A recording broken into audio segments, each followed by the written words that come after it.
नमस्कार श्रोताओं, मैं भैरवी देशपांडे आप सबका आज के इस पर्यावरण दिवस के कार्यक्रम में सहर्ष स्वागत करती हूँ। आज 5 जून विश्व पर्यावरण दिन। सच में कितना कुछ देना लेना लगते हैं हम इस पर्यावरण का, पर इस विषय में कभी बात ही नहीं होती है। ऐसी ही कुछ बातें लेकर आज के इस कार्यक्रम में हम आप सबके सामने उपस्थित हैं। हम सभी ने कई बार इस बात को सुना है, पढ़ा है कि जल है तो कल है। कितनी बार हमने इसे पढ़ा है, पर सिर्फ पढ़ा है। आज मिलते हैं एक ऐसे व्यक्तित्व से जिन्होंने इस बात को अपने जीवन में गढ़ा है। तो आइए स्वागत करते हैं माननीय डॉक्टर राजेंद्र सिंह जी का आज के इस कार्यक्रम में। सर, आपका सहर्ष स्वागत। और आगे की कार्रवाई के लिए मैं सूत्र सौंपूंगी माननीय वैष्णवी जी को कि आप आगे का कार्यभार संभालें। नमस्ते। नमस्ते। जनमंगल के मंगल प्लेटफॉर्म पर महनीय डॉक्टर राजेंद्र सिंह जी, श्री शिरीष कुलकर्णी जी और सभी श्रोताओं का मैं हार्दिक स्वागत करती हूँ। नदी या तालाब अपने पानी से बहुत सारे व्यक्ति को पुनर्जीवित करते हैं, लेकिन आज हमारे साथ एक ऐसे व्यक्ति है जिन्होंने नदी और तालाब को नदियां और तालाब को पुनर्जीवित किया है, और वे है डॉक्टर राजेंद्र सिंह जी। मैं उन्हें प्रणाम करती हूँ उनके कार्य के लिए, और मैं विनती करती हूँ हमारे जनमंगल के सर्वे सर्वा माननीय शिरीष जी सर कि उन्होंने आपका परिचय देना, वे आपका परिचय दे और प्रस्तावना करें।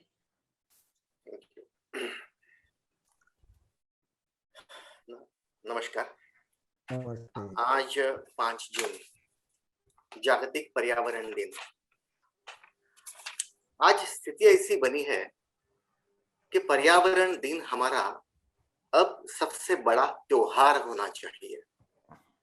इसी महत्वपूर्ण अवसर पे आज हमारे बीच है मैगसेसे पुरस्कार प्राप्त डॉक्टर राजेंद्र सिंह जी, जिन्हें विश्व का सबसे बड़ा स्टॉकहोम वाटर प्राइज मिला है, जो Nobel prize for water award से जाना जाता है।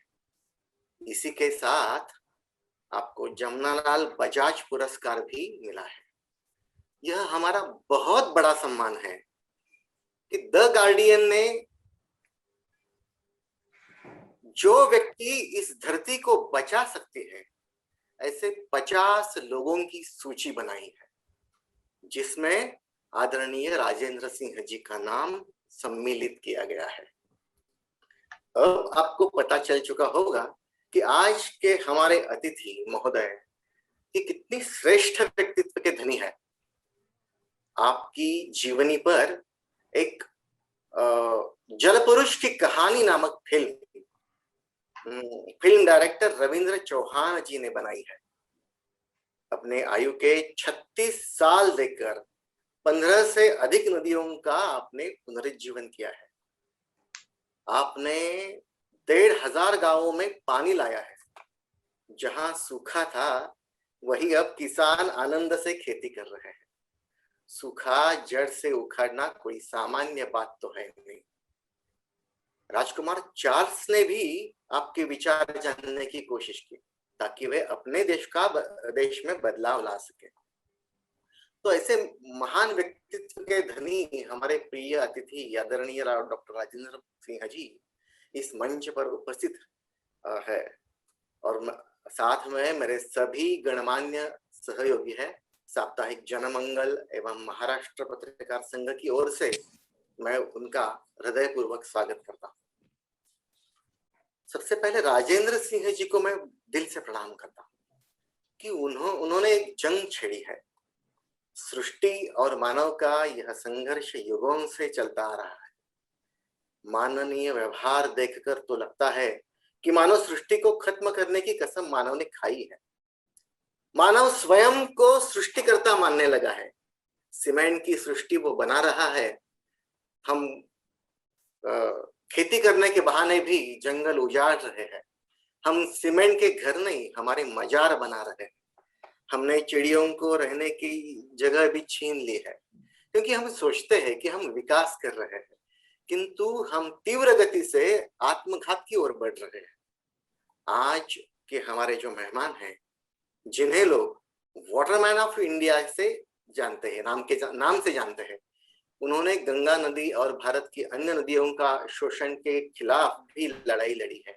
ये लड़ाई एक सबसे अच्छी लड़ाई है, क्योंकि हर लड़ाई में मानव की हानि होती है, मानव की हानि होती आ रही है, मगर ये लड़ाई मानव को जिंदा रखने की है। क्या संयोग है, मानव हित में लड़ाई लड़ी तो जा रही है, लेकिन यह लड़ाई माना जाए तो मानव के खिलाफ ही लड़नी पड़ रही है आपको। डॉक्टर राजेंद्र सिंह जी के अनुसार भारत में नदियों का प्रदूषण 1932 में शुरू हुआ था, जब सीवर नदियों में बहने लगे, जब शहर का सौंदर्यकरण के नाम पर सीवेज नालों को गंगा नदी से जोड़ने का आदेश दिया गया था। उन्होंने आगे कहा है कि शहरों को साफ सुथरा रखने के लिए नदियों का शोषण होता जा रहा है, और यही सिलसिला पूरे देश में चलता जा रहा है। इस प्रकार नदियां, जो लाखों लोगों को पीने का पानी का जो प्राथमिक स्रोत है, मानव और कचरे से, गंदगी से दूषित होने लगी है। भारत की हर नदी का पानी गंदा है और किसी धीमे जहर से कम नहीं, ऐसे सर बोलते हैं, जो देश भर के लोगों को अस्वस्थ बना रही है। इसके साथ जल का कुप्रबंधन, नदी प्रदूषण भारत के जल संकट के खलनायक है, ऐसा भी वो मानते हैं। यमुना जैसी नदी में बढ़ते प्रदूषण का एक अन्य कारण जल विद्युत परियोजनाओं के कारण नदियों के प्राकृतिक प्रवाह में रुकावट होती जा रही है। वे भगीरथी नदी पर 3 बड़ी जल विद्युत परियोजनाओं को बंद करने के लिए सरकार को समझाने में सफल रहे थे। हम आज उनसे जानेंगे कि और क्या करना जरूरी है इस देश को। वो तो कहते ही है, लेकिन आज इस प्लेटफॉर्म से हम सुनेंगे। उन्होंने तब सत्ता से इस्तीफा भी दिया था, जब सरकार ने अलकनंदा नदी पर जल विद्युत परियोजनाओं को बंद करने की उनकी मांग को अस्वीकार कर दिया था। आमतौर पर कुर्सी बचाने की होड़ में हमको यह बात असाधारण प्रतीत होती है। सरकार गंगा को फिर से जीवंत करने के लिए कुछ कर सकती है, करना चाहिए, मगर ठीक तरह से काम हो जाए तो राजेंद्र सिंह जी का श्रम थोड़ा हल्का हो जाएगा। मैं मानता हूं कि इससे पश्चात सारी जनता राजेंद्र सिंह जी के विचारों को अपना चुकी होगी और नदी नई दिशा में बढ़ते हुए राजेंद्र जी को यह शुभकामना मैं देता हूं कि भविष्य में ऐसी लड़ाई आपको ना लड़नी पड़े। हर एक्टिविस्ट को केवल निराशा का सामना करना पड़ता है, समाज से, सरकार से, सभी से, परंतु यह एक्टिविस्ट ऐसा नहीं सोचते। राजेंद्र सिंह जी कहते हैं, केवल नदी के किनारों को विकसित करना, कोई घाटों को सुशोभित करना, यह नदी का विकास नहीं होगा। वे कहते हैं कि जब जल ही नहीं हुई तो हर घर में जल लाने की योजना कैसे बना सकेंगे। हमारी नदियों, भूमिगत स्रोतों को और जलभृतों में जल नहीं है। जल पुरुष कहते हैं उन्हें। राजेंद्र सिंह जी का यह चिंतन हमें सोचने पर मजबूर करता है, करेगा। उनके विचार है कि बादलों की एक एक बूंद को संजोए और लोगों को अनुशासित होकर जल का प्रयोग करना सिखाए। इसके लिए ये जरूरी है कि जल के महत्व को शुरुआत से ही बचाया जाए और शुरुआत से ही सिखाया जाए, बताया जाए। पाठ्यक्रमों में जल को जरूरी विषय के तौर पर शामिल कर जल संरक्षण के लिए प्रेरित किया जाए। जब तक समाज में वर्षा, जल के संरक्षण को लेकर सार्थक कदम नहीं उठाए जाएंगे या उपयोग के लिए जागरूकता कार्यक्रम नहीं चलाए जाएंगे, तब तक समाज में वांछित प्रभाव नजर नहीं आएगा। अनेक कार्यक्रम भले ही शुरू होते हैं लेकिन उद्देश्य तक नहीं पहुंचते। यदि कैच द रेन जैसा कार्यक्रम सफल हो जाता है तो 5 तरह के प्रयास करने होंगे। पहला, भारत में जल साक्षरता को बढ़ावा देना होगा। शुरू से ही पाठ्यक्रमों में जल सुरक्षा को जरूरी विषय के तौर पर शामिल करना होगा। हर स्तर पर जल संरक्षण को अनिवार्य करना चाहिए। अनुशासित होकर जल के उपयोग के प्रति लोगों को जागरूक रखना चाहिए। जल, पोखर, तालाब जैसे विषयों पर वेबिनार के लिए किए जाने चाहिए। आज का ये प्रयास भी हम कर रहे हैं तो ये इस विचार के कारण जल के बौद्धिक अभ्यास से ज्यादा व्यावहारिक अभ्यास पर जोर देना होगा, ये भी उन्होंने कहा है। गांव, शहर में जल संरक्षण की बाध्यता के प्रावधान हो। जल संरक्षण लोगों की आदत होनी चाहिए। उसका सही उपयोग उनकी दिनचर्या में शामिल होना चाहिए। वास्तविक जल ही जीवन है।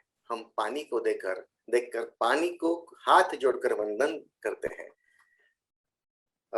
आपने फॉर्मूला जो बताया है, जो हमारे समझ में आता है कि respect for the water, retreat for the water, recycle of the water, reuse of water. आपने कहा है कि पानी का मूल दर्शन समझना होगा। पानी को भारतीय नजरिया से देखना होगा। हम उनसे कुछ और जानना चाहते हैं। हम आपके अभियान के साथ जुड़ना चाहेंगे। आपका मनपूर्वक अभिनंदन के ऐसे सुपुत्र, भारत माँ के सुपुत्र से हम आज देख रहे हैं, मिल रहे हैं। आपको प्रतिष्ठित अनेक पुरस्कार से, विश्व पुरस्कार से, श्रेष्ठतम पुरस्कार से सम्मानित किया है, मगर हम ये भी जानते हैं कि आपको ना तो पुरस्कार से लगाव है ना कुर्सी से, अपने काम से लगाव बहुत कम लोग रखते हैं।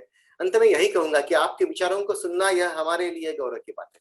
सिर्फ सुनना ये भी गौरव की बात है, साथ ही हमारे आने वाली पीढ़ियों के हाल जल की अमूल्य धरोहर को सौंपने हेतु यह जरूरत भी है। इतना आश्वासन दूंगा कि हम भी आपके साथ, आपके आंदोलन से जुड़ना चाहेंगे। हमारा यह साप्ताहिक हजारों लोगों तक पहुंचता है। हम आपकी इस जन जागृति आंदोलन में एक कड़ी बनेंगे और आपके विचार लोगों तक पहुंचाएंगे। महाराष्ट्र की भाषा मराठी में हम जल पुरुष की लड़ाई इस शीर्षक से एक लेखमाला शुरू करने जा रहे हैं, क्योंकि आपकी मंजिल इस देश की मंजिल है। हमारा ब्रीद है कि सारे काही राष्ट्रासाठी, यानी सब कुछ देश के लिए। आपको मैं अनेक शुभकामना देता हूं। आप निरंतर आगे बढ़िए। आज आपका बेटा आपके साथ आ चुका है एक्टिविटी में। कल हजारों बेटे आपके साथ नए आएंगे। जो कल है वो साथ रहेंगे। कल सारा देश आपके साथ होगा। इतना ही मैं कहूंगा और आदरणीय बरगोकर मैडम जी से कहूंगे कि आप आपकी कार्रवाई शुरू करें। धन्यवाद। थैंक यू सर, आपने बहुत अच्छा भाषण दिया और आपका एक जो सेंटेंस है वो मुझे बहुत अच्छा लगा कि हम भी इनके अभियान की एक कड़ी बनेंगे। और सर, हम आज बहुत भाग्यशाली है कि वाटरमैन ऑफ इंडिया आप इतने बड़े हो और हमारा एक छोटा सा संकुल है जिसमें 2000 राइटर्स है और 4000 जर्नलिस्ट है। ये सब इंस्पायर होंगे आपकी स्पीच से, I am sure about that. And because of Shirish sir's lines, I also remembered some Hindi lines जल के बारे में, क्योंकि आप हमेशा कहते हैं, हम सब ने विकिपीडिया पे आपको पढ़ा है, 2-3 दिन पढ़ाई की है। बहुत पढ़ा है। सच बात है। जल है जीवन, जल है अमृत, जल है जीवन, जल है अमृत, जल है जीवन की रसधार। जल पावन करता, जल निर्मल करता, जल ही जीवन का आधार। इस जल के लिए आपने आपका पूरा जन्म बिताया। आप बहुत सारे प्रयत्न किए और आपको यहाँ लाने का यत्न जिन्होंने किया वो Neela ji Barve from Singapore. I request her to have it talk with you. Neela ji, please. बहुत बहुत नमस्कार सर। नमस्ते नमस्ते। अ, आपकी शिक्षा तो दवाई में हुई। हाँ, हम जानना चाहेंगे कि बारिश का पानी रोकने के लिए आपने प्राचीन भारतीय प्रणाली अपनाई, वह जानकारी आपको कैसे मिली? सबसे पहले तो मैं श्रीश कुलकर्णी जी को, भैरवी को, वैष्णवी को, श्रेया को और नीला को, मेरा सोने का वक्त है रात को 8 बजे।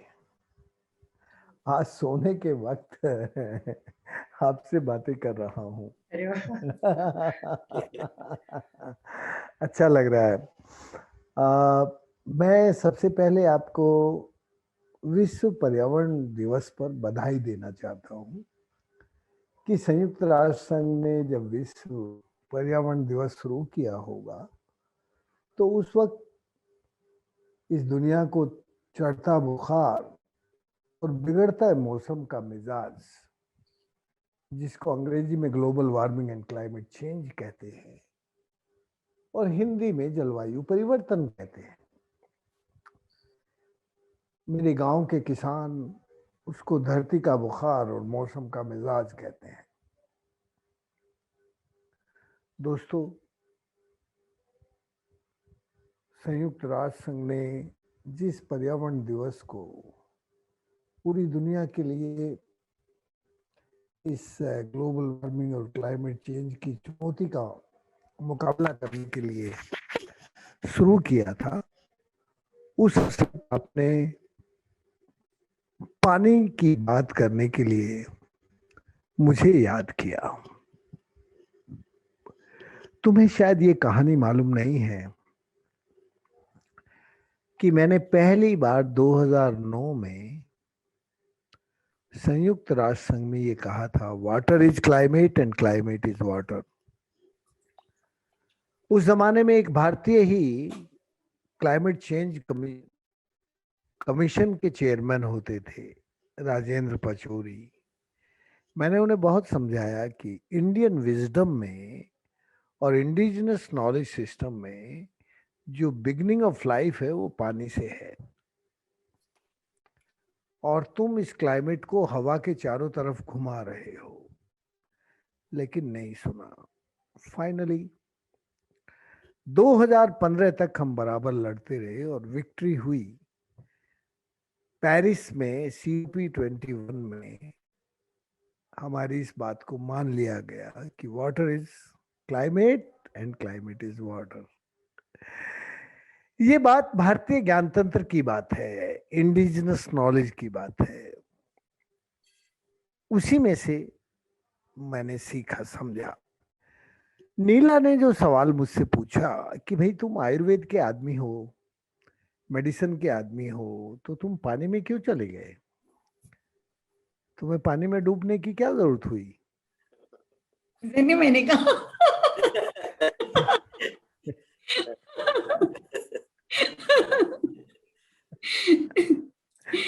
आपने प्राचीन भारतीय प्रणाली कैसे समझा, वो पूछा।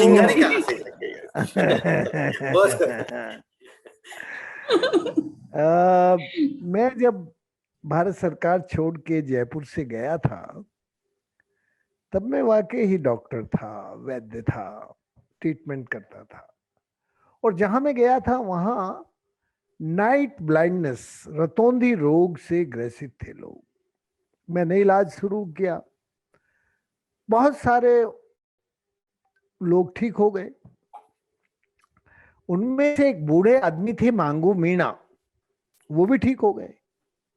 जब वो ठीक हो गए तो उन्होंने मुझसे कहा, ओ राजेंद्र, तू काई करे छे? माने था कि दवाई भी को नहीं चाहिए, पढ़ाई भी को नहीं चाहिए, माने तो पानी चाहिए, पानी। हम तो बेपानी होके उजड़े हैं, गांव के गांव खाली हो गए बेपानी होके, तो पानी का काम कर। तो काका, मैंने तो आदमी की पढ़ाई पढ़ी है, आदमी का इलाज करता हूं मैं, धरती का इलाज मुझसे नहीं आता। मैं पानी का काम नहीं कर सकता।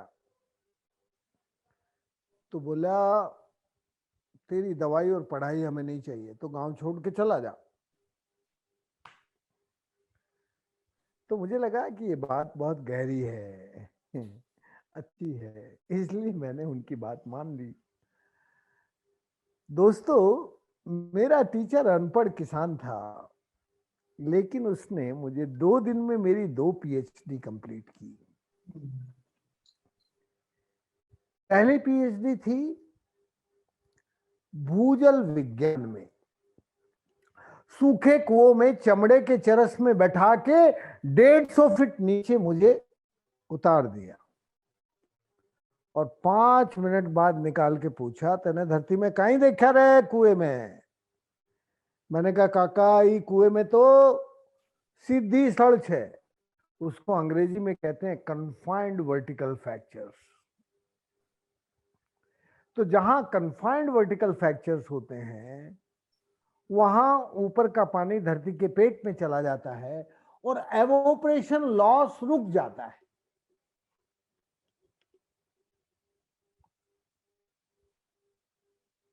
तो बोला देख अठे धरती में पानी है।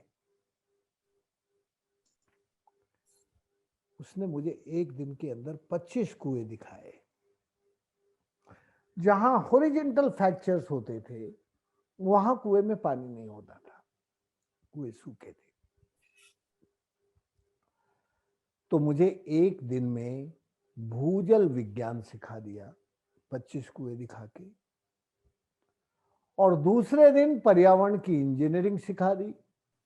ऊपर ले गया जहां से पानी आता था नदी में, नदी सूखी हुई थी, कुएं सूखे हुए थे, ऊपर से गांव, जो गांव में बूढ़े लोग थे मेरे साथ, पूरा ट्रांजैक्ट किया, साइट का सिलेक्शन किया। जहां जेंटल स्लोप थे वहां सीधी स्ट्रक्चर, जहां स्टीप स्लोप थे वहां कॉन्वेक्स डिजाइन की स्ट्रक्चर ऐसे, और जहां नेचुरल डिप्रेशन था वहां कॉनकेव स्ट्रक्चर। तो नेचुरल इंजीनियरिंग में मुझे सुबह से के शाम तक सब कुछ सिखा दिया। Site selection, execution, water distribution, only excuse me sir, आवाज जरा नहीं आ रही अच्छी। मुझे 1 दिन में ही उन्होंने PhD करवा दिया। नेचुरल इंजीनियरिंग में ये सिखा दिया कि कैसे इस पानी को रोक के ये जो नदियां सूख गई हैं, कुएं बेपानी हो गए हैं, उनको पानीदार बना सकते हैं। और अब नीला की बात का जवाब दे रहा हूं। इन 2 दिन की पढ़ाई के बाद उसने कहा कि राजेंद्र, सबसे पहले दवाई का काम बंद करना। तू दवाई का काम बंद करेगा तो जो तूने 2 दिन में पढ़ा है, सीखा है, उस काम में तुझे सिद्धि मिलेगी। जिसका साध्य स्पष्ट होता है उसकी साधना तेज हो जाती है, और वो साधना ही उसको सिद्धि दिलाती है।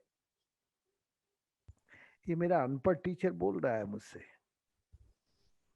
और तू यदि दवाई का काम भी करेगा तो फिर तू पानी के काम में सिद्धि प्राप्त नहीं कर सकेगा। इसलिए तैने जो डॉक्टरी मास्टरी पढ़ी है वो तुझे भूलनी ही पड़ेगी। यदि तू उसको याद रखेगा तो तुझे पानी के काम में सिद्धि नहीं मिलेगी। नीला बहन मेरा अनपढ़ टीचर था, उसने मेरा संकल्प पूरा किया कि अब दवाई मत देना किसी को। मैं बहुत नाराज हुआ उनसे।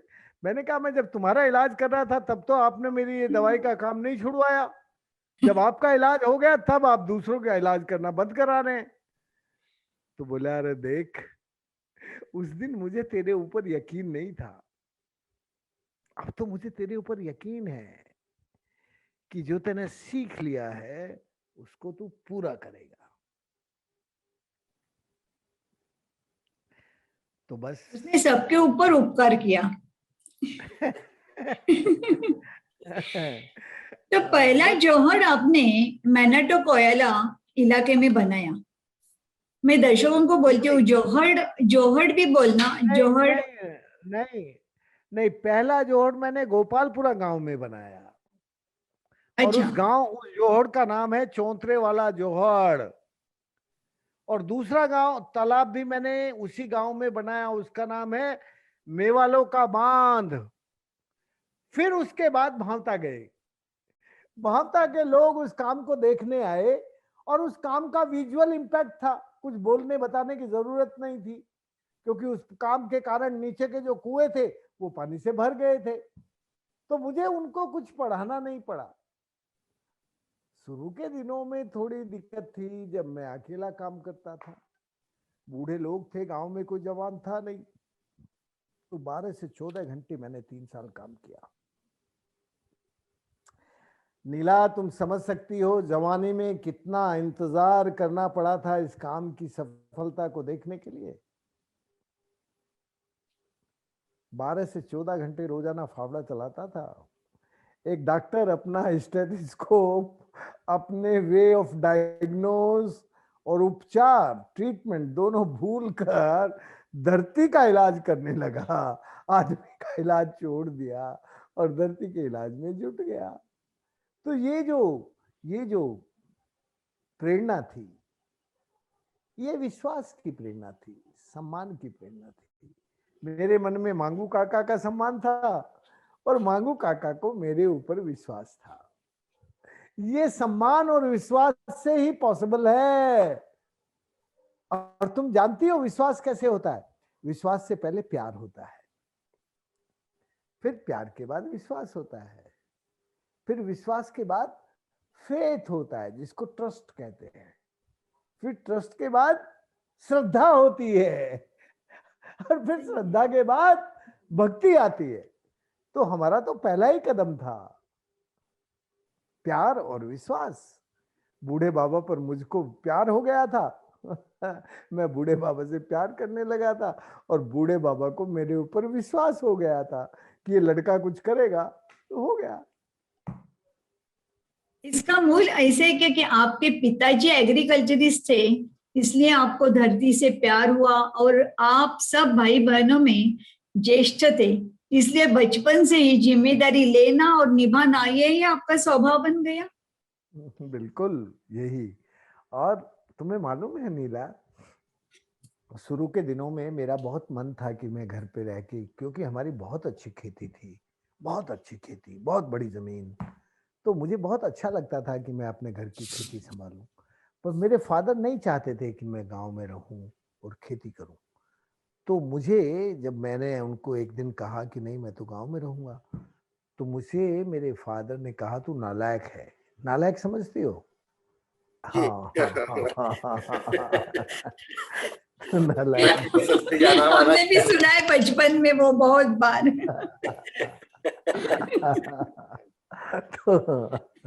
तो फिर तब तो मैंने उनसे कुछ नहीं कहा। थोड़े दिन के बाद मैंने पूछा कि आप मुझे रोज नालायक कहते हैं, तो मैं लायक कैसे बन सकता हूँ? तो बोला तू गवर्नमेंट में जाना, गवर्नमेंट में नौकरी करेगा तो लायक हो जाएगा, यहाँ क्या करेगा, यहाँ तो नालायक लोग रहते हैं। मुझे लगता है कि मेरे फादर थोड़ा विजनरी थे, वो जानते थे कि एग्रीकल्चर का जो फ्यूचर है वो इस कंट्री में सेफ नहीं है। भले ही हमारी बड़ी खेती हो, बड़ी जमीन हो, but the future of agriculture is not secure. तो इसलिए शायद वो मुझे खेती में नहीं रहने देना चाहते थे। मैंने उनसे फिर कई बार पूछा कि आपने मुझे क्यों भगाया गांव से कि तुम सरकार में चले जाओ। उन्होंने कभी बताया नहीं। वो कहते थे अरे तने अच्छा किया ना गांव छोड़ दिया, तो कितने बड़े बड़े काम किए तने, गांव में रहता तो तू बड़े काम करता, गांव में रह के तू बड़े काम नहीं कर सकता था। मैंने कहा वहां भी तो मैं गांव में रहता हूँ, वहां भी तो मैं नौकरी छोड़ के फिर गांव चला गया। उन्होंने कहा वो कहानी अलग है।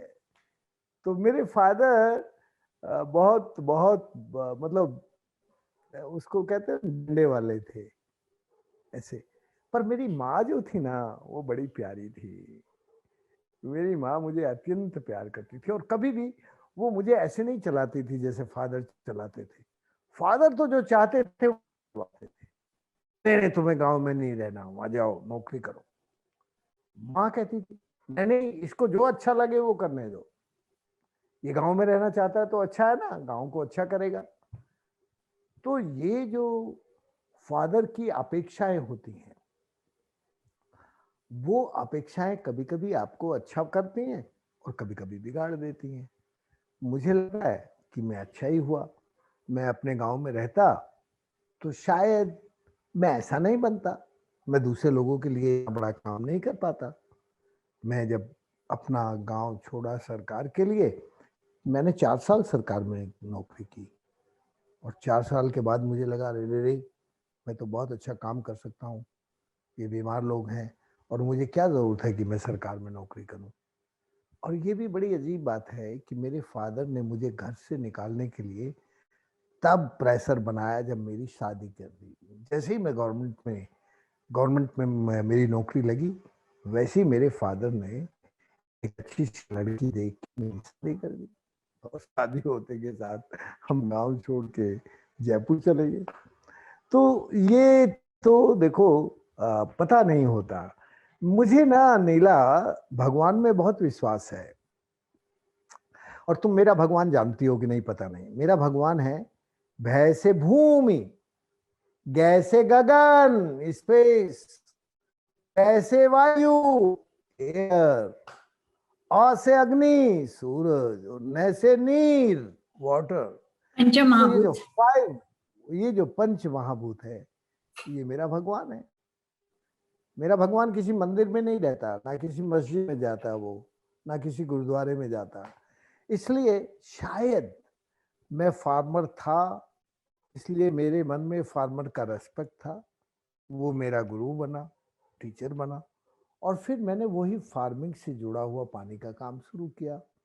और उस फार्मिंग के काम ने गांव में जो एक सेल्फ रिलायंस है और जो एक डिस्प्लेसमेंट था, डेवलपमेंट का डिजास्टर और डेवलपमेंट का डिस्प्लेसमेंट था, उसको गांव के लोगों ने अपनी मेहनत और पसीने से अपने को रिजोनेट कर लिया। उसको यदि हिंदी में कहें तो वो जो काम था वो सनातन विकास का काम था। सनातन विकास वो होता है जो कभी मरता नहीं है, कभी खत्म नहीं होता, कभी नष्ट नहीं होता। सनातन का मतलब होता है सदैव नित्य नूतन निर्माण,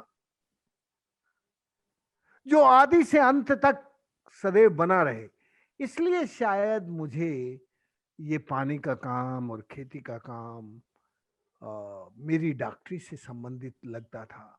मुझे लगता लेकिन था आपका कि जन्म उत्तर प्रदेश में हुआ, अभी पिताजी ने कहा वैसे डॉक्टर हुए, सरकारी नौकरी मिली, शादी भी हुई, और अचानक नौकरी छोड़कर सामाजिक कार्य के लिए आप अचानक चले गए। तभी घर के लोग, विशेषतः पत्नी की प्रतिक्रिया क्या थी?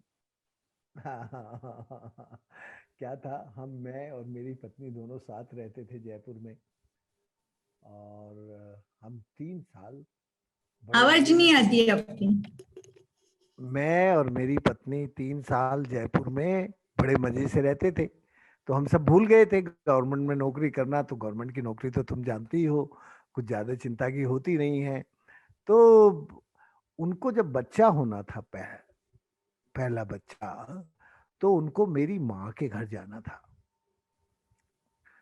क्योंकि हमारे यहाँ ये ट्रेडिशन है कि जब भी बच्चा होगा तो मेरी अपनी मतलब पति की माँ के साथ रहेंगे, सास के घर जिसे कहते हैं। तो वो चली गई तो मैं अकेला रह गया।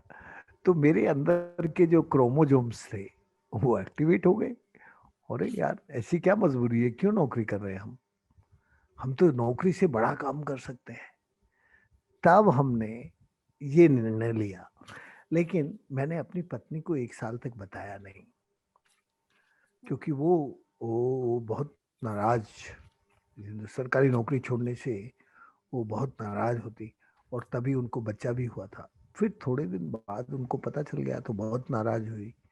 और फिर लेकिन वो ना इतनी अच्छी थी उसने इसी पागल के साथ रहना ही तय किया। उसने कहा भैया ये पागल आदमी है, इसी के साथ रहना है तो ठीक है, लेकिन उसने मुझे जीवन भर बहुत मतलब मैं आज राजेंद्र सिंह उसी के कारण हूँ। वो हर एक silently- पुरुष के पीछे कोई स्त्री होती है, वैसी आपकी पत्नी है। हमें भी अभिमान है। तो सर, अलवर प्रोजेक्ट क्या था और उसके उचित परिणाम क्या हुए? देखो, वो जो था वो ऐसा कोई प्रोजेक्ट नहीं था, वो तो काम था, क्योंकि वो इलाका बीमार था, माल न्यूट्रिशन के कारण उजड़ गया था, डिस्प्लेस्ड हो गया था। तो मैंने आपसे बताया कि शुरू में मेडिसिन का काम किया। मेडिसिन का काम लोगों को जरूरत नहीं थी, तो फिर मैंने पानी का काम किया। पानी के काम से तालाब बनने से अंडरग्राउंड एक्वीफर रिचार्ज हो गए, पानी आ गया। और जैसे ही पानी आया तो शहर से लोग जो डिस्प्लेस होके चले गए थे, वो रिवर्स अपनी जमीन पे आके खेती करने लगे। ये जो इस खेती का विजुअल इम्पैक्ट था, इसने इस काम को बहुत जल्दी से फास्ट रीएप्लिकेट और स्केलिंग अप किया, बहुत बढ़ाया। और फिर ये काम इतना चर्चित हो गया कि सरकारी इंजीनियरों को बहुत डर लगने लगा। इसलिए सरकारी इंजीनियर ने डर के कारण मेरे खिलाफ 377 मुकदमे कर दिए। क्या मुकदमा होता था? ने सरकारी पानी रोक दिया, और सरकार कहती थी कि ये पानी हमारे इरिगेशन डिपार्टमेंट का है, और इसने इरिगेशन डिपार्टमेंट के सारे पानी को रोक दिया। लेकिन मैं कभी सरकार के मुकदमे से डरा नहीं, और जैसे ही उनका नोटिस आता था कोर्ट, मैं लिख देता था कि हाँ, हमने बनाया है, पर ये मेरे लिए नहीं है। ये जिन लोगों की जमीन पर पानी बरसा है, उन लोगों ने अपने पानी को वेस्ट होने से रोक लिया है। उनके अंदर ये समझ और ये ताकत आई है। फॉर्चुनेटली 28 मार्च सन 2000 को भारत का राष्ट्रपति उस काम को देखने चला गया गांव में। आपका वीडियो स्टॉप हुआ है लगते हैं। अगर कोई दूसरा कनेक्शन है तो देखो भाई, बहुत अच्छा है। पारस है उधर। हाँ, पारस, इसका वीडियो स्टॉप हो गया। वीडियो तो चल रहा है, देखो। हाँ, मेरा चित्र तो फोटो दिखता है और पिक्चर चली जाती है आपकी। फोटो दिखता है, पिक्चर चली जाती नहीं चल रहा है, मतलब वीडियो चला जाता है, ये बोल रहे हैं। नाही दिसतंय तसं नहीं तो स्टॉप होतोय ना, तो पॉज होतोय। सर थोड़ा सा आपका वीडियो बैंडविड्थ हैंग लो हो रहा है। है, हाँ, थोड़ा हैंग हो रहा है वीडियो, बस और कुछ नहीं। तो अभी आप बोलिए सर, बोलिए अब। अभी ठीक है, मैं बोलता हूँ। हाँ तो जी। मैं ये जो बड़ा परिवर्तन हुआ, और राष्ट्रपति ने आके कहा कि भारत को यदि पानीदार बनना है, भारत को यदि जल का स्वराज चाहिए, तो जिस तरह से यहाँ के लोगों ने community driven decentralized water resource management किया है, वही तरीका है देश को पानीदार बना के रखने का, देश के जल स्वराज्य का।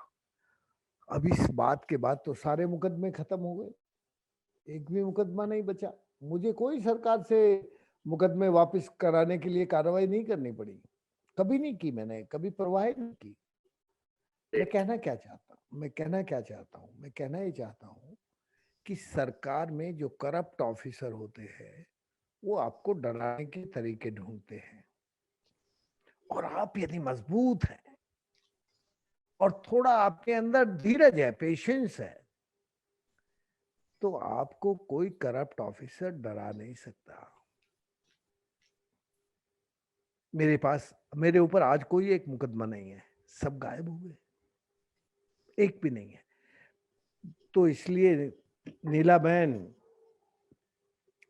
यदि आप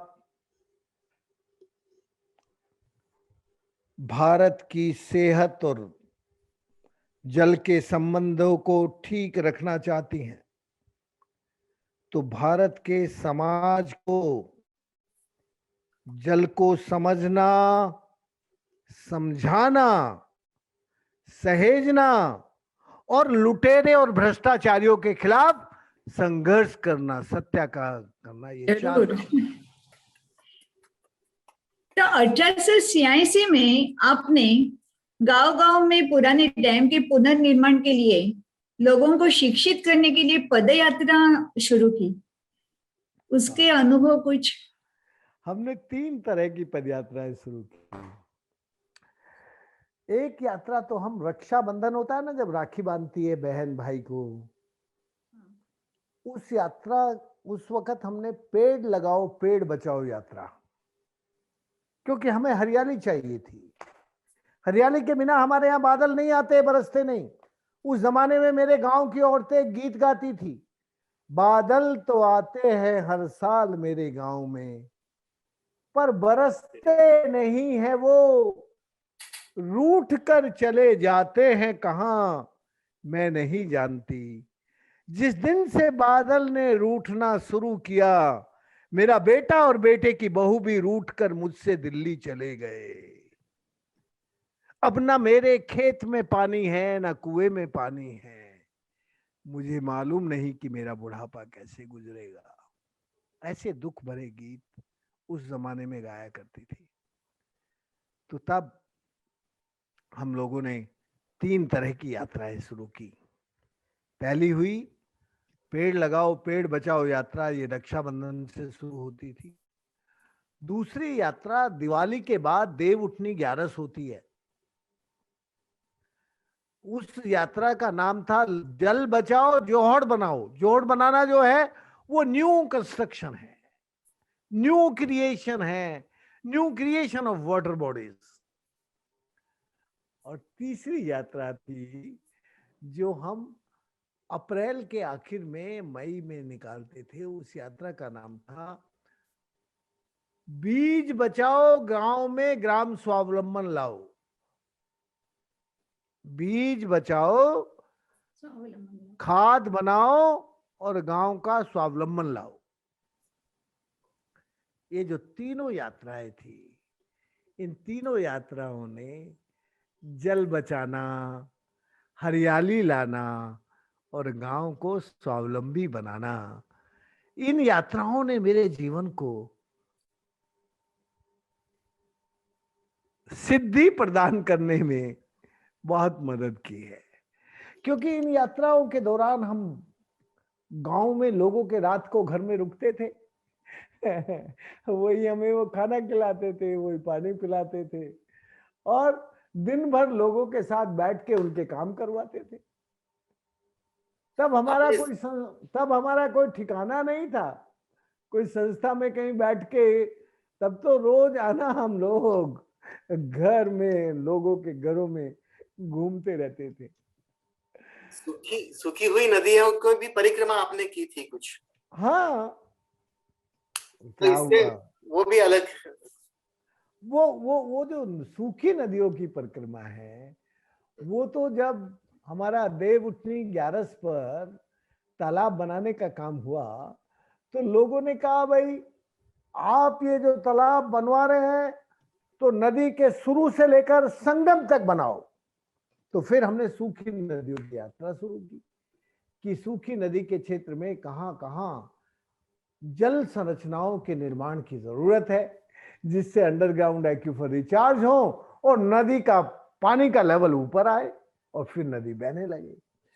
हमें करीब करीब 6-7 सालों में इतनी अकल आ गई थी कि नदी सूखती है जब नदी के पेट का पानी खाली हो जाता है, नदी बहती है जब नदी का पेट पानी से भर जाता है।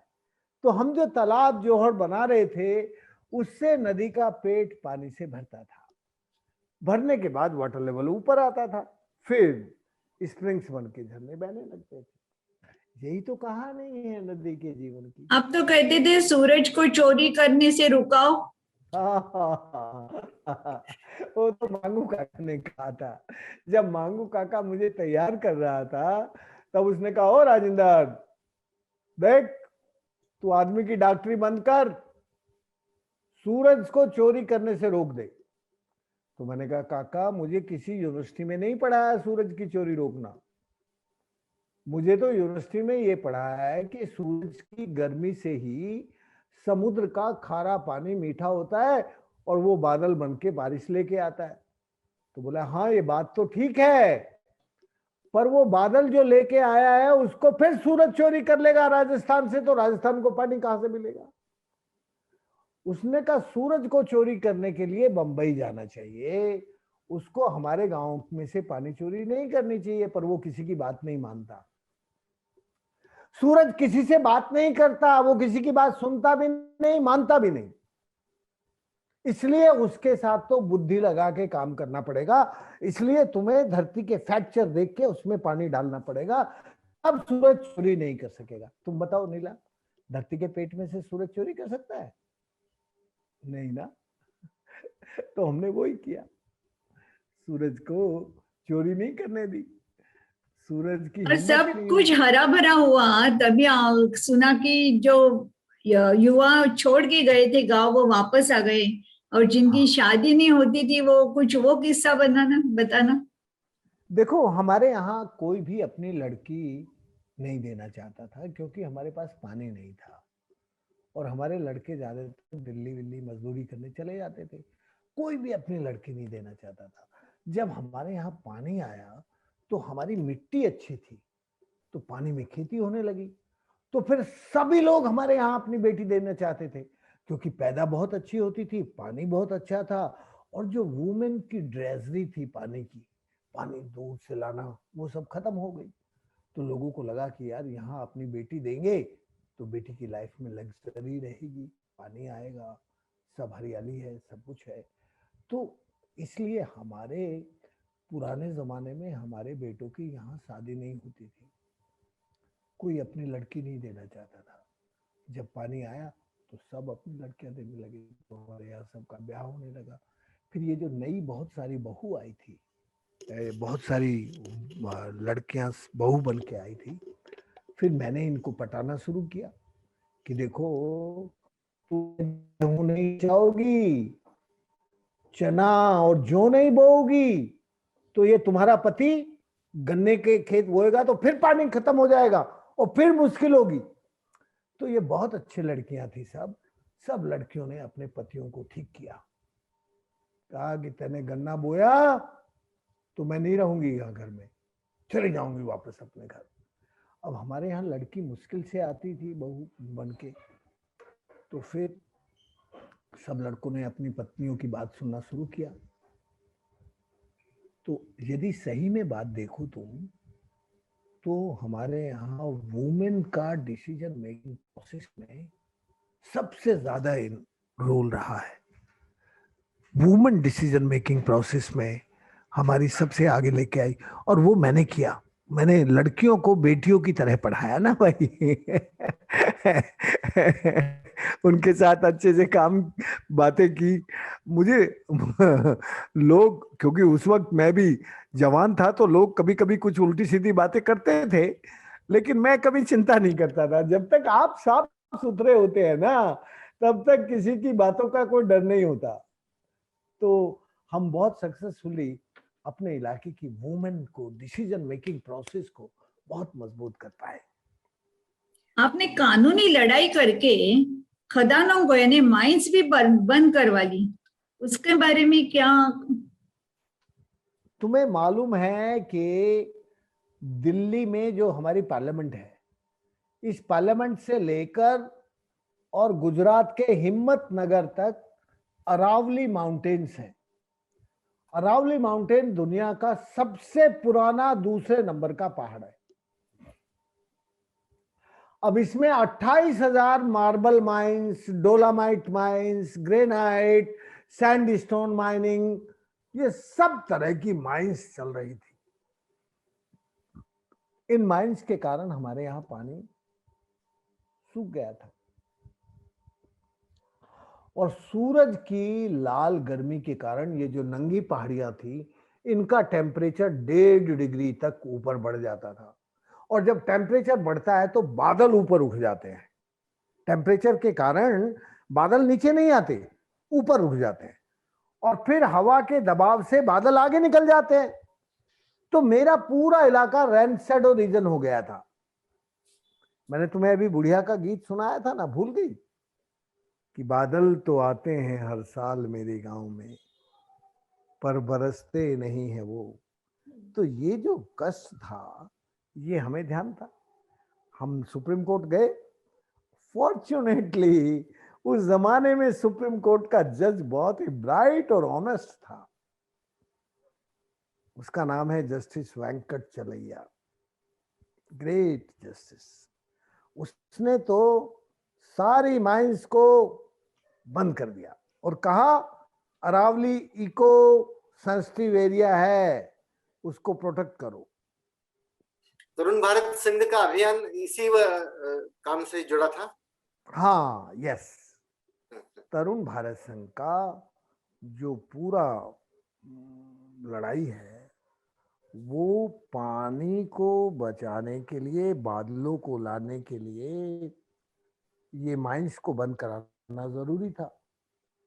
तो तरुण भारत संघ ने सुप्रीम कोर्ट में मुकदमा किया और फाइनली हम लोग जीत गए।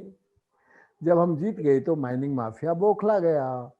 उन्होंने 15 बार हम पर जानलेवा हमला किया। लेकिन जब तुम्हें प्रकृति चाहती है, प्रकृति को मेरी जरूरत थी थोड़ी बहुत इसलिए उसने मुझे मरने नहीं दिया। तुम्हें मालूम है, मैं कई बार तो कोमा में हो गया, ऑल इंडिया मेडिकल इंस्टीट्यूट में 6 महीने भर्ती रहा, पता ही नहीं था। लेकिन आज जिंदा हूं ना, तुम्हारे साथ बात कर रहा हूं। इसलिए मुझे इस प्रकृति में बहुत विश्वास है कि ये जिसको चाहती है उसको बचा लेती है, जिसको नहीं चाहती उसको मार देती है। गांव-गांव के लोग तो आपके साथ तब भी होंगे ना, जब अरे हमले गांव होते के थे। भाई साहब, श्रीश कुलकर्णी जी, आजकल तुमने देखा कोई सामाजिक कार्यकर्ता जरा सा समाज का काम करता है तो बहाने लेकर पुलिस का प्रोटेक्शन मांग लेता है। मेरे खिलाफ इतना माफिया था और चीफ जस्टिस वेंकट चलैया जी ने 16 पुलिस की गार्ड मेरे प्रोटेक्शन के लिए अनाउंस की थी। मैंने कहा मैं पुलिस के प्रोटेक्शन में नहीं रहूंगा, मैं जिन लोगों के लिए काम कर रहा हूं वो मुझे प्रोटेक्ट करेंगे। सही बात। तो मैंने आज तक कभी भी पुलिस का प्रोटेक्शन नहीं लिया। अभी भी अपने गांव में वैसे ही रहता हूं। इतने बड़े माफिया के साथ लड़ना और इतनी बार जानलेवा हमला होने के बाद हॉस्पिटल में रहना। कुछ लोग तो जैक्ट सिक्योरिटी लेने के लिए दूसरे देशों के हमले का बहाना बनाते हैं कि मुझ पे कनाडा का के लोग हमला कर रहे हैं, कि मुझ पे लंदन के लोग हमला कर रहे हैं, कि मुझ पे। मैंने तो कोर्ट के कहने के बाद भी प्रोटेक्शन नहीं लिया। मुझे क्यों लेना यार? मुझे यदि लोगों को मेरी जरूरत है तो लोग बचाएंगे, प्रकृति को मेरी जरूरत है तो प्रकृति बचाएगी, प्रकृति को मेरी जरूरत नहीं है तो ठीक है, अपना चले जाएंगे मजे में। जवानी में ही चले जाना अच्छा होता है, बुढ़ापे में जिंदा रह के क्या करना। ठीक है ना कुलकर्णी साहब? नहीं, आपकी बहुत जरूरत है आपका अभियान तो पूरे विश्व में अब पहुंच गया है और हमारे यहाँ भी अब राजस्थान के सक्सेस के बाद अब आंध्र प्रदेश में, मध्य प्रदेश में, गुजरात में भी ये वाटर मैनेजमेंट प्रोजेक्ट चल रहा है। तो हम चल रहा है। वहाँ के अनुभव भी आपसे सुनना चाहेंगे। केरल के आप सबसे पहले मैं तुम्हारे राज्य का सुनाता हूँ। तुम्हें मालूम है 2015 में महाराष्ट्र में लातूर में बड़ी प्रॉब्लम थी, या और सांगली जिले में जत ब्लॉक है, वो तो बिल्कुल सूखा और डिस्प्लेस्ड वीरान इलाका है। तो मुझसे वहां के किसानों ने कहा कि आपने राजस्थान में तो पानी का काम किया, अब महाराष्ट्र में नहीं करेंगे क्या? मैंने कहा देखो यार, मैं काम करता हूं और करवाता हूं, मेरे पास पैसे वैसे नहीं है। तुम्हारा मन हो बिना पैसे काम करने का तो चलो कल से शुरू करते हैं। तो पहले थोड़े से किसान सांगली जिले के तैयार हुए और उन्होंने पहले महाकाली नदी है एक, आप लोग तो महाराष्ट्र में रहते हैं तो जाके देख के तो आओ कभी, अग्रणी नदी है, इस पर ऊपर से नीचे तक हम लोगों ने सीरीज में बिना सरकारी मदद के एक पैसा नहीं लिया, किसी कॉरपोरेट से एक पैसा नहीं लिया, लोगों को मोटिवेट करके काम करवाया। फिर आपके मुख्यमंत्री को पता चल गया कि यार ये आदमी तो बिना पैसे काम करवा रहा है, तो इनकी नाक कटती है मंत्रियों की। इनको लगता है यार हमारे पास इतना पैसा है, हम तो एक भी नदी जिंदा नहीं कर पाए, ये तो बिना पैसे के कर रहा है। तो फिर जो उस नदी का नाम है अग्रणी, ये सांगली से निकल के कर्नाटक में जाके खत्म होती है।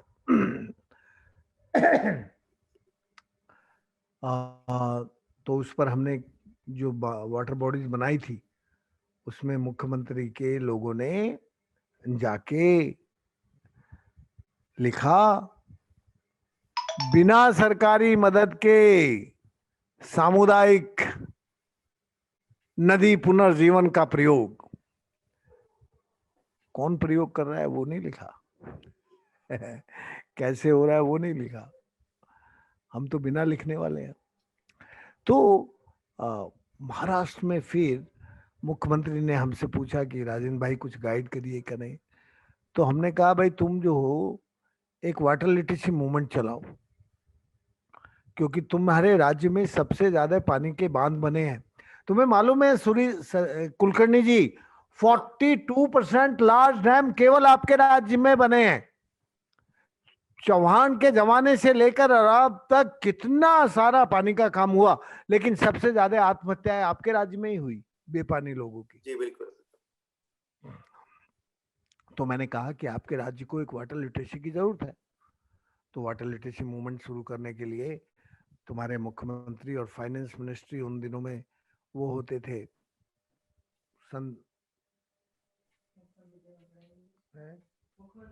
मुनगुंटीवार, सुधीर जी, उसने, हाँ सुधीर मुनगुंटीवार, उसने जो है हमारे कहने के 15 दिन में 100 करोड़ का बजट वाटर लिटरेसी के लिए रख दिया।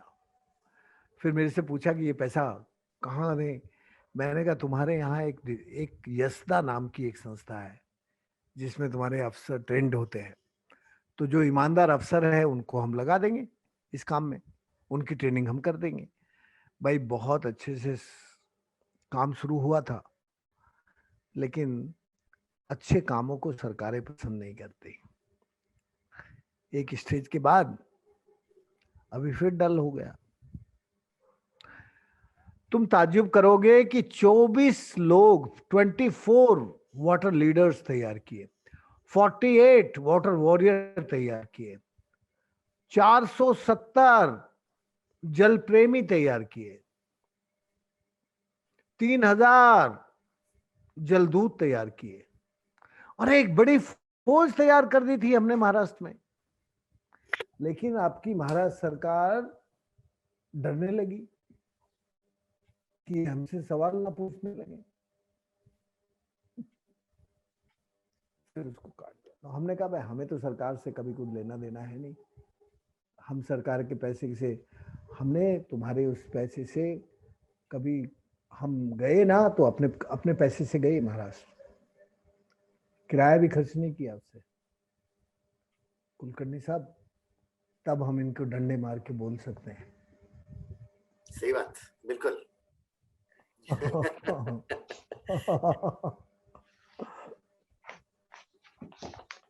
नीला जी। मुंबई में मीठी नदी, मुझे उसके लिए, क्योंकि मैंने बचपन में वो सचमुच नदी देखी और 25 साल के बाद वो नाला ही बन गई, उसके लिए भी आप मुंबई में आए थे। वैसे ही गोदावरी नदी के किनारे भी, और त्र्यंबकेश्वर से पैठण तक परिक्रमा की। तो एक परिक्रमा से आपको निश्चित किया है कार्य को किस तरह शक्ति मिली, और परिक्रमा में सबसे आनंददायी अनुभव आपका क्या था? नीला, तुम्हें मेरे जवाब ठीक लग रहे हैं कि नहीं? मैं तुम्हारे सवाल का जवाब देता हूं बाद में। पहले उस सवाल के सपोर्टिंग में क्या कहना, वो मेरा स्वभाव है। तुम्हें मालूम है, तुम बंबई शहर में 5 नदियां हैं, मीठी, उसावरा। तो ये जो 5 नदियां हैं, ये पांचों की पांचों नदियां नाला बन गई हैं।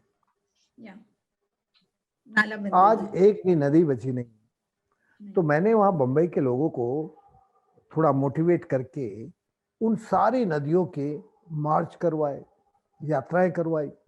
आईआईटी बंबई के लोगों को लगाया, टीचर्स को लगाया। उसके बाद तो नदी की चर्चा बहुत होने लगी बंबई में। सही है।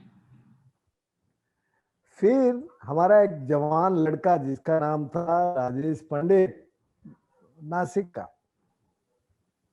उसको पता चला तो वो बंबई आया। उसने कहा बंबई वाले तो पता नहीं क्या करेंगे, आप तो नासिक आइए। तो हम नासिक चले गए। तो गोदावरी नदी पे कुंभ होने वाला था। तो हम कुछ लोगों को थोड़ा पागल बनाने के शौकीन हैं, थोड़ा पागल बना देते हैं। तो हमने राजेश को थोड़ा पागल किया। यार, तुम एक बात है, मुख्यमंत्री से कहो कि जब तक इस नदी का पानी नहाने के लायक नहीं होगा, हम कुंभ नहीं होने देंगे यहां। तो राजेश डर गया कि ये सारे हिंदूवादी संगठन हम पे हमला कर देंगे। मेरे से बोला कि ये तो संगठन हमला कर देंगे। तो मैंने कहा ना ना ना, कोई हमला नहीं करेगा। तू कम से कम अपने मुकदमे में एक मुकदमा डाल दे हाई कोर्ट में। तो हमने एक पब्लिक इंटरेस्ट लिटिगेशन में राजेश से एक मुकदमा करवा दिया हाई कोर्ट में। सरकार कांप गई। अभी तो नासिक में कुछ अच्छे काम हुए, गोदावरी को जाके देख के आओ। और नीला, तुम जो इस यात्रा की बात कर रही हो, वो यात्रा तो बहुत फ्रूटफुल थी। वो तो हमने त्र्यंबकेश्वर से ब्रह्मगिरी से शुरू की थी।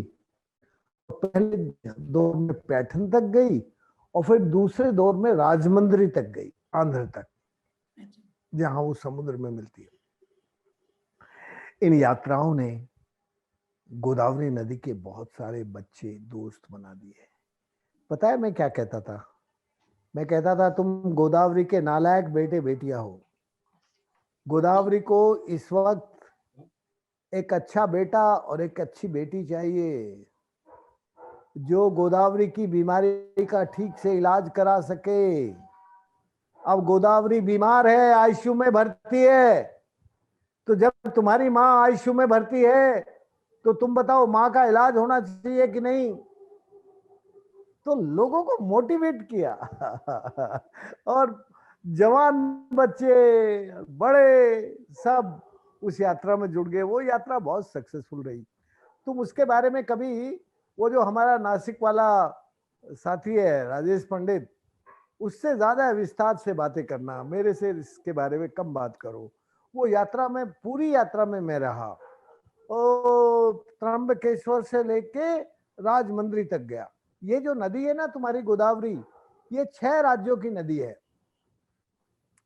आपके राज्य से, महाराष्ट्र से शुरू होती है, फिर आगे चल के तेलंगाना और थोड़ा आंध्रा, और थोड़ा पानी छत्तीसगढ़ से आता है, थोड़ा उड़ीसा से आता है, थोड़ा कर्नाटक से एक स्ट्रीम आती है। तो 6 राज्यों की छोटी कैचमेंट एरिया है इस नदी का। ये बहुत वंडरफुल नदी है। इसको दक्षिण की गंगा कहते हैं। हाँ, सही है। गोदावरी को। हाँ। क्या करना पड़ता है? पुनरुज्जीवन, आपने जो पुनर्जीवित करते हैं आप नदियां, तो क्या प्रोसेस करनी पड़ती है लोगों को? गलती, हाँ। नदियों के पुनर्जीवन के लिए पहले नदी मरी क्यों, उसका एहसास कराना। जब लोगों को ये पता चल जाता है कि नदी मरी क्यों, फिर नदी को जिंदा कैसे करना, उसके सवाल जैसे तुमने पूछा मुझसे। तो जहां नदी में फ्लो नहीं है, वहां नदी के अंडरग्राउंड एक्यूफर को रिचार्ज करके फ्लो देना। जहां नदी में पॉल्यूशन है वहां नदी का रिवर और सीवर को सेपरेट करना। सीवर समझते हो ना, गंदा पानी। हाँ। तो वर्षा जल और गंदा पानी को अलग अलग करना। और जहां अलग नहीं कर सकते वहां ट्रीट करना, रिट्रीट करना, रिसाइकल करना और रीयूज करना। तो नदी के पुनर्जीवन के लिए जैसी नदी की जहां हेल्थ है और उस हेल्थ से संबंधित जो उसकी बीमारी है, उस बीमारी को समझकर उसको रिजुनेट करने का काम करना होता है। जैसे तुम एक आदमी को इलाज करते हो ना, ऐसे ही नदी का इलाज करना पड़ता है।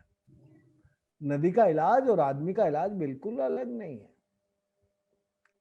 दोनों का इलाज एक जैसा है।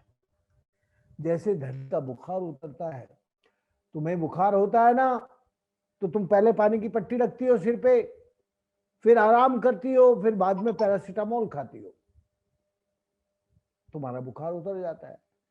धरती का बुखार भी, जिसको ग्लोबल वार्मिंग कहते हैं, ऐसे ही ठीक होता है। जब आप धरती पर बहुत सारा पानी, छोटे छोटे बांध जोहड़ बना के रोकते हैं, तो आपकी मिट्टी में मॉइस्चर आ जाता है, नमी जिसको कहते हैं। और जब मिट्टी में नमी आती है तो उसमें जो है हरियाली पैदा करने की ताकत हो जाती है, हरियाली पैदा हो जाती है धरती पर, तो धरती का बुखार उतर जाता है। धरती के बुखार का पैरासीटामोल हरियाली है। समझ में आया? समझ में आया। श्रेया जी। राजेंद्र सिंह जी, हाँ आपने बांध बनाने के लिए बहुत मार्गदर्शन किया है, तो यह जानकारी आपको कैसे मिली? क्या किया मतलब आपने उसके लिए? कुछ कॉन्केव है, कुछ स्ट्रेट है। स्ट्रेट फॉरवर्ड बांध। श्रेया, मैं कोई एकेडमिक इंजीनियर नहीं था बांध बनाने का। मैंने जब पहला बांध गोपालपुरा में मेहनत करके बनाया ना, तो एक बांध मैंने मेहनत करके बना लिया, लेकिन आगे के हजारों बांध की डिजाइन मेरी खोपड़ी में बैठ गई। जब तुम खुद अभ्यास करने लगते हो तो तुम्हें काम का ज्ञान हो जाता है। तुम्हारी अंदर की संवेदना, तुम्हारी अंदर की बुद्धि और आत्मा का योग होकर फिर तुमसे गलतियां नहीं होती। तब इंजीनियर से गलती होती है क्योंकि वो कागज पे नक्शा बनाता है, और मैंने तो धरती पे बनाया ट्रांजेक्ट करके। और एक नहीं, 11,800 का, एक डैम नहीं, 11,800 बनाए। नीला जी। राजेंद्र जी, रेन पैटर्न और क्रॉप पैटर्न, ये संकल्पना आपने विश्व को दी, ये सचमुच क्या है कल्पना? देखो, तुम्हें मालूम है हिंदुस्तान में 87% पानी हमारी खेती में खर्च होता है। जितनी पैदावार हम 87% पानी खेती में खर्च करके लेते हैं, उतनी ही पैदावार हम 40% पानी में ले सकते हैं। तो फिर क्या करना? हमारा जो क्रॉप पैटर्न है वो हमें रेन पैटर्न के साथ लिंक करना पड़ेगा। यदि वो रेन पैटर्न के साथ लिंक नहीं होता तो उसकी सोविंग से लेकर हार्वेस्टिंग तक आपको धरती को डिस्चार्ज करके, अंडरग्राउंड एक्यूफर को डिस्चार्ज करके, उसकी सीड सोइंग से लेकर और इरिगेशन के सारे काम अंडरग्राउंड एक्यूफर को डिस्चार्ज करने से होता है। एक बात समझ लो कि जब भी तुम धरती को डिस्चार्ज करोगी तो धरती की बीमारी बढ़ेगी और धरती का जो अंडरग्राउंड एक्यूफर है वो खाली हो जाएगा। आजकल की ये जो मॉडर्न एजुकेशन है वो केवल और केवल अंडरग्राउंड एक्यूफर का डिस्चार्ज पढ़ाती है। डिस्चार्ज माने धरती के अंदर से पानी निकालना, वाटर को एक्सप्लॉइट करना। वो कोई भी धरती को नरिश करने की धरती के पोषण की शिक्षा नहीं देती, केवल शोषण की शिक्षा देती है। इसलिए हमने डिस्चार्ज करके 72% अंडरग्राउंड एक्यूफर ओवरड्राफ्ट कर दिए। भारत आज की तारीख में 72% अंडरग्राउंड एक्यूफर को ओवरड्राफ्ट। भारत का आरबीआई बम्बई नहीं है, भारत का रियल आरबीआई अंडरग्राउंड एक्यूफर है। वाटर बैंक तो, रियल वाटर बैंक तो हमारे अंडरग्राउंड एक्यूफर है। यदि ये बैंक खाली हो जाएंगे तो आरबीआई में कुछ नहीं रहेगा। इसलिए हमें रियल आरबीआई को रिचार्ज करना है और उसका डिस्चार्ज रोकना है। वो अभी डिस्चार्ज बढ़ गया है, रिचार्ज कम हो गया है। मैंने तो जिंदगी में केवल केवल केवल डिस्चार्ज नहीं किया, रिचार्ज किया, अंडरग्राउंड एक्यूफर को रिचार्ज किया। एक भी वाटर बॉडी मेरी ऐसी नहीं है जिससे हमारा पानी का डिस्चार्ज किया हो। इसलिए इस 21वीं शताब्दी में यदि भारत को पानीदार बनाना है, महाराष्ट्र को पानीदार रखना है, तो रिचार्ज और डिस्चार्ज का संतुलन बनाना पड़ेगा, इक्वल करना पड़ेगा कम से कम। और ये जो जल जल जोड़ो है, नदी जोड़ो प्रकल्प है, तो उससे सचमुच कितना फायदा हो सकता है? ये क्या आपने जो कहते हैं कि भाई जी, इससे फायदा नहीं होगा, इससे विनाश होगा। भारत टूट जाएगा। अब तुम यदि इसकी कहानी सुनोगे तो 5 दिन लगेंगे सुनाने में, क्योंकि इसके जुडिशियल प्रॉब्लम है, इसके पॉलिटिकल प्रॉब्लम है, इसके सोशल प्रॉब्लम है, इसके इकोलॉजिकल प्रॉब्लम है। और इन सारे प्रॉब्लम्स का मुझे ज्ञान इसलिए है कि मनमोहन सिंह ने मुझसे रिक्वेस्ट किया था कि भैया तुम हमें एक नदी के लिंक का इम्पैक्ट बता दो। तो मैंने केन बेतवा लिंक का पूरा अध्ययन किया और ये जो लिंकिंग ऑफ रिवर का टास्क था, फिर उसका मुझे हाई पावर्ड कमेटी का मेंबर बना दिया। तो मुझे उसके अंदर की सारी कहानी मालूम है। ये जो नदी जोड़ है ना, ये नदी जोड़ तुम्हारे और मेरे लिए नहीं है, ये नदी जोड़ दुनिया की बड़ी कंपनियों के लिए है, जो बड़ी कंपनियां बड़ा पैसा लेके चुनाव जिताने में मदद कर सकें। यार असली कहानी पूछते हो, तुम पत्रकार हो असली। बस अब सब कुछ हो जा रहा है। मुझे एक जादू आपकी चमत्कार आपसे सुनना है आपका, कि आप लोगों से किस तरह से काम करते हैं। बार्टर सिस्टम होती है, उसमें लोग आपके फैन हो जाते हैं, आपके साथ काम करने लगते हैं। घर में कोई एक बर्तन भी नहीं उठाता लेकिन वहां जाके काम करता है। ये कैसे होता है? ये चमत्कार क्या है? देखो ऐसा होता है कि जब तुम खुद करते हो पहले, तो सामने देखने वाला शर्मा जाता है और शर्मा के या तो आपका दीवाना हो जाता है या आपका विरोधी हो जाता है। तो विरोधी तो हमारा इसलिए नहीं होता है कि हमसे उसको कुछ मिलने वाला नहीं, हम उसका कुछ बिगाड़ नहीं रहे हैं, हम उसका कुछ नुकसान नहीं कर रहे, तो फिर वो हमारा दीवाना हो जाता है और अपना काम करने लग जाता है। इस दीवानगी को लाने के लिए पहले खुद करना पड़ता है। ये बातों से नहीं आती दीवानगी, ये दीवानगी कामों से आती है। और जब तुम काम करने लगते हो तो लोगों को दीवाना बना देते हो। मैंने कहा ना, हमें भगवान ने थोड़ी कला दी है, हम लोगों को पागल कर देते हैं, और पागल हुए बिना ऐसा काम नहीं कर सकते। हमारा जब पागलपन बढ़ा तभी तो हम ये काम कर सके। हम ठीक दिमाग से नहीं कर सकते। पागल जब तक नहीं होंगे तब तक काम ही नहीं कर सकते। तो पागलपन चाहिए। आज लोग पागल नहीं हैं, तो हम लोग गंगा के किनारे आपका जन्म हुआ, आपने उसका आनंद भी लिया होगा। तो अभी उसकी स्थिति के बारे में आपकी क्या राय है? देखो, जब हमारा जन्म हुआ तब गंगा का रंग सुबह अलग होता था, दोपहर को अलग और शाम को अलग। अब गंगा का रंग एक जैसा ही रहता है, काला। और बनारस में तो अब वो हरा रंग हो गया है, तुम रोज अखबारों में पढ़ते होगे, एल्गी आ गई है पानी पर। जैसी नदी हमें हमारे बाप दादा ने दी थी,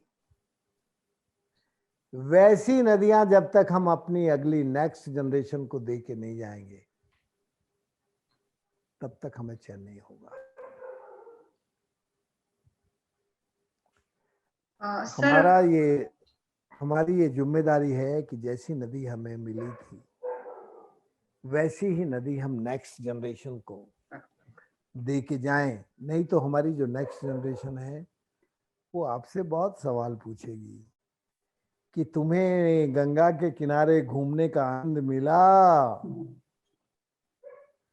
मेरे लिए छोड़ के नहीं गए तुम। माफ नहीं करेंगे वो। इसलिए हमारे मन में ये चेतना आनी चाहिए कि मेरे बाप दादा ने जैसी नदी हमारे लिए छोड़ी थी वैसी नदी हम बच्चों के लिए ठीक करके छोड़ के जाएं। सर, मैं आपको कुछ पूछना तो चाहती हूँ ही, पर पहले हम कुछ पिक्चर्स हमने आपकी कलेक्ट की है नेट से, कुछ हमें इमेजेस मिली। आपका काम लोगों तक उसके माध्यम से भी हम पहुंचाना चाहते हैं। तो एक छोटा सा प्रेजेंटेशन देखते हैं और उसके बाद फिर सवाल की ओर बढ़ेंगे।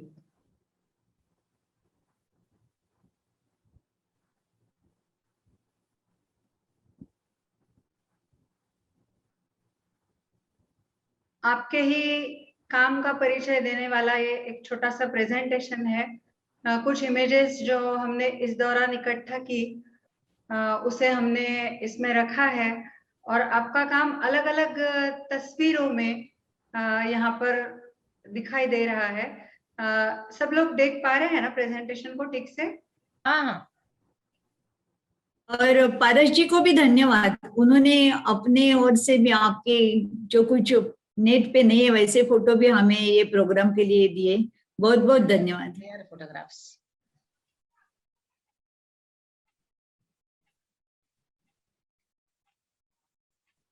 ये सब एक सवाल पूछना चाहती हूँ सर मैं आपसे कि क्या ये अभी जो तस्वीर हमारे सामने है ये राजस्थान से है क्या?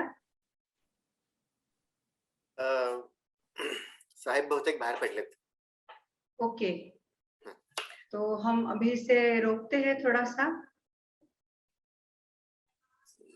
समोर पण करू शकतो कारण 10 वाजून 5 मिनिटं. पण एकदम तो जैसे कि हम लोग बात कर रहे थे, ये एक छोटा सा प्रेजेंटेशन हम देख रहे हैं जिसमें सर द्वारा किए गए अलग अलग कामों को दर्शाया गया है। और मैं आपसे जस्ट कुछ सवाल पूछना चाह रही थी। ये जो अभी तस्वीर दिख रही है सर, आप बता सकते हैं किस परियोजना से या किस काम से जुड़ी हुई है? अभी दिखी नहीं है मुझे तस्वीर। शायद भैरवी आपने दूसरे पिक्चर का नहीं, अभी मैं इसके बारे में पूछना चाह रही थी। ठीक है, कोई बात नहीं, हम लोग पीछे चलते हैं थोड़ा सा। ये तस्वीर थी वो जो मैं पूछ रही थी जिसके बारे में कि क्या ये राजस्थान में किया हुआ काम है? जी, राजस्थान का है। अच्छा, ये टाका हमने सीकर में बनाए थे। अच्छा, अच्छा। 200 टाके बनाए थे। वहाँ लोगों के पास पीने का पानी नहीं था। हाँ, हाँ, हाँ। वर्षा का पानी इकट्ठा करने के लिए ये टाके बनाए थे। अच्छा, तो मतलब इसका कुछ आपका ऐसा प्रपोर्शन या ऐसा कुछ तय है क्या कि जैसे कितने एरिया में कितना, मतलब कितने टाके इस तरह के बनाए जाते हैं, या इनकी क्या कैपेसिटी होती है, कितने लोगों को इसका लाभ मिल सकता है? ऐसा एक सवाल मेरे मन में अनायास ही इस तस्वीर को देखते हुए आया था।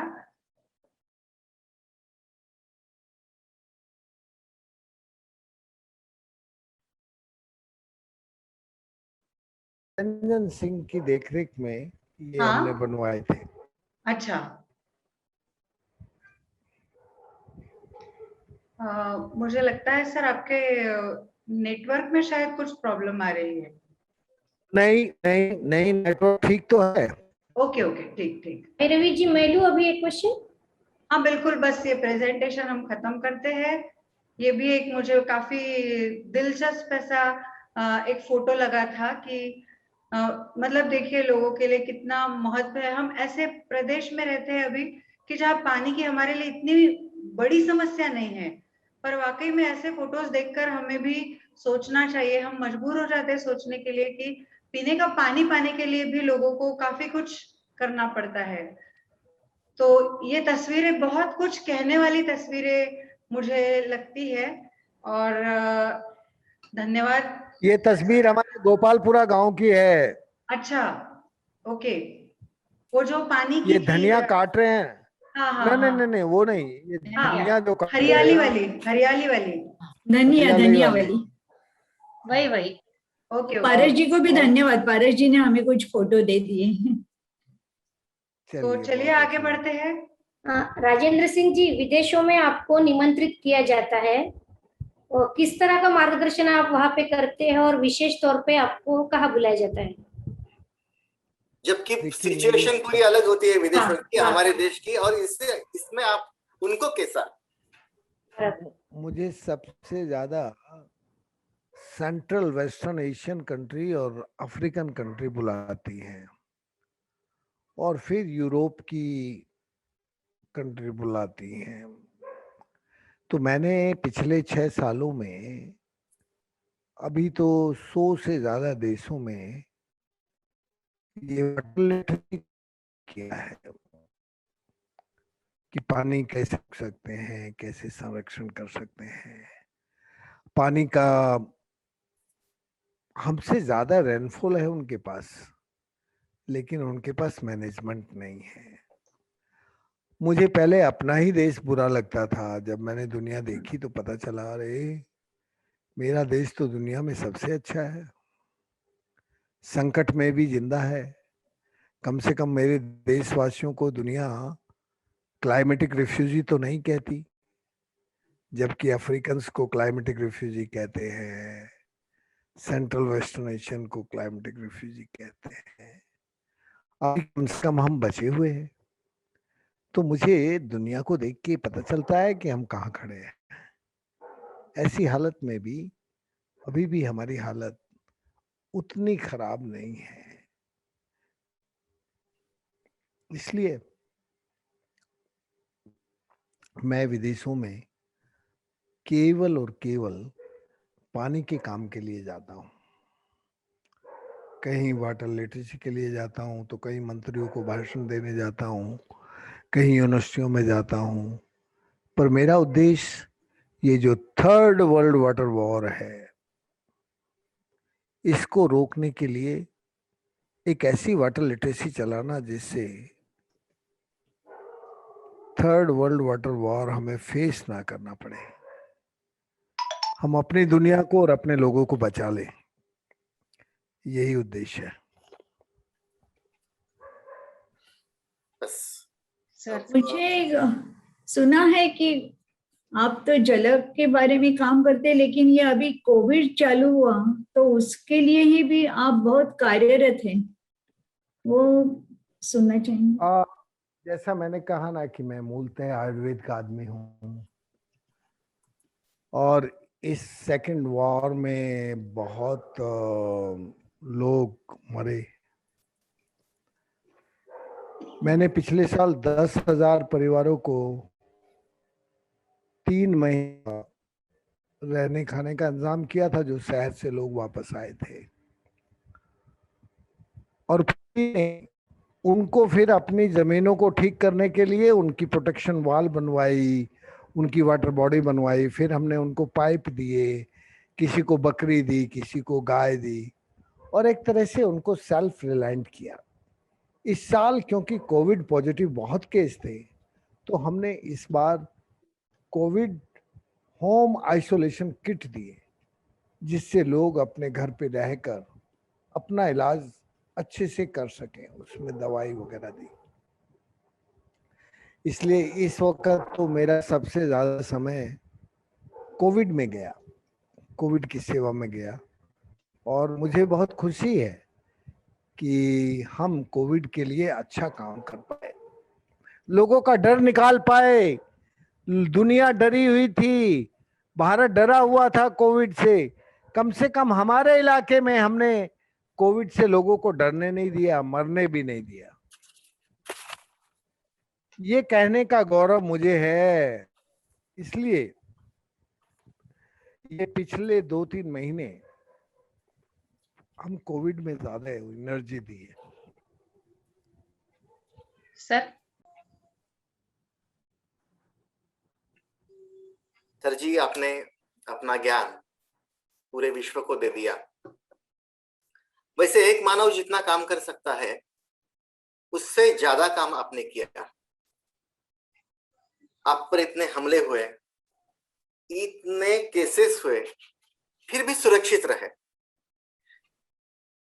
जो आपने काम किया उस पर सारा विश्व संतुष्ट है, हम संतुष्ट है। आपको तो होना ही पड़ेगा। मेरा सवाल आप ये है कि आप पंच महाभूतों को भगवान मानते हैं। भगवान ही एक ही रूप होता है भगवान का। अगर आपको भगवान मिल जाए तो आप उनसे क्या कहोगे? मैं उनसे कहूंगा कि इस दुनिया को लालच मुक्त बनाए। यदि दुनिया लालची होगी तो दुनिया का और भगवान का दोनों का जीवन सुरक्षित नहीं होगा। दुनिया को लालची मुक्त बनाकर इस धरती और प्रकृति से जितना वो लेते हैं उससे ज्यादा अपनी मेहनत और पसीने से इस प्रकृति को दें। ये मैं भगवान से कहूंगा कि वो इस दुनिया को सिखाए। आखिर में मैं इतना ही कहना चाहती हूँ कि जल संरक्षण के एक विचार के साथ वो अकेले चलते गए और कारवा बनता गया। मिसाल बनती गई, आदर्श बनता गया। तो अब आपकी इजाजत हो तो मैं आपको धन्यवाद दे दूं। बहुत बहुत धन्यवाद सर, बहुत बहुत धन्यवाद। मेरा सोने का समय हो गया, बहुत खुशी हो गई, नींद आ रही है। तो बहुत बहुत धन्यवाद। धन्यवाद।